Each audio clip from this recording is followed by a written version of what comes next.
For Nairobi has turned out to be a bitter pill for the king of rescuers to swallow. Nairobi Governor Mike Sonko. The few who know how to study body language would tell you that his audacity masks his desperation. His political journey is set for more hiccups as a section of MCAs have revived talks of removing him from office. By and by, I think the MCAs of Nairobi were very ready.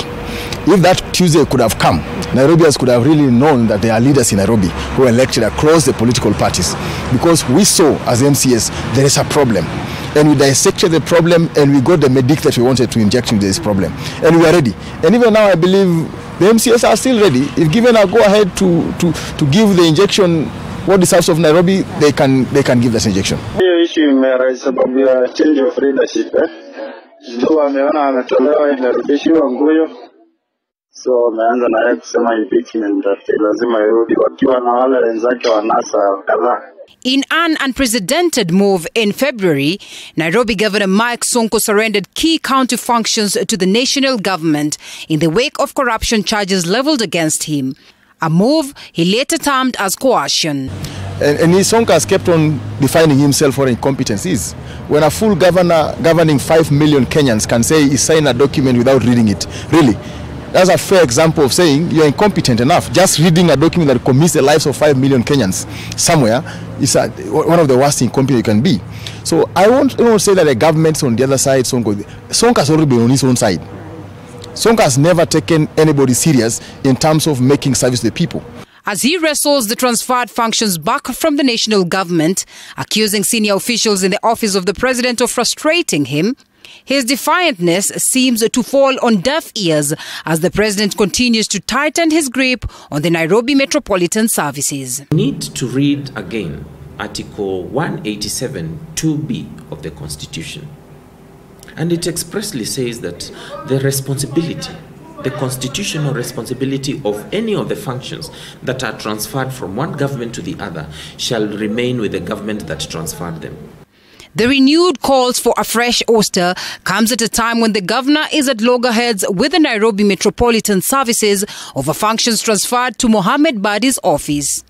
A scenario that experts argue lays the ground open for the MCA's impeachment efforts to sail through. Jubilee Party MCAs have, however, disputed the above allegations, arguing that no official communication has been given to override the options given to them by President Kenyatta months ago when talks of an impeachment of the governor were rife. That deed, I've seen that deed, it's so biting that it must be on mutual consent between him and the president for one to walk out of that deed.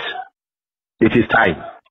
However, he is on the songs of lamentation like any other person because he's getting the frustrations. Roysambo MCA Peter Warutere, who is also the chair of Health Committee in the County Assembly, and his counterpart MCA Anthony Gatune of Kahawa West, say no official plans have been set to revive the impeachment process. There's a big relationship between the president and the governor, Mike Sonko. Had it not been for that, then he could have gone it away. It would have been easy. We would have been glad maybe for us to even send him out, to send him home. That won't happen. Kuna mpango kama hiyo, watu ni speculations na kuongea. Lakini ile wakati tutaitwa kikao tutaanza kujua way forward. Question is, what will it take to impeach Sonko? Will the motion against him see the light of day, or the previously speculated exchange of political handouts and political sanitization will play out again? For people to impeach a governor, 122 of us, we need a threshold of three quarters of 122. That is 92 members. That is 42 must sign the impeachment motion, and for that particular day, that house must have 2/3, which is about 82 members. We need to believe we are 66. The other coalition has 56, I bet, yes, to make it 122. Governor has people from both sides, I can tell you for sure. For people to raise the signatures, 55 even, to impeach Governor Sonko, unless that directive is already coming from one person. And that person is the president of this public. It would be like cutting Mohumo tree to impeach the governor of Nairobi. That is not.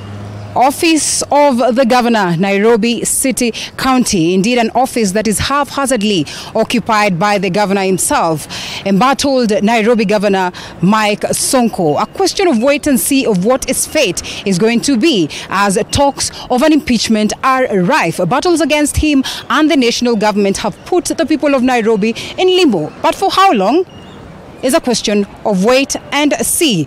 Reporting for TV47, Linda Alela.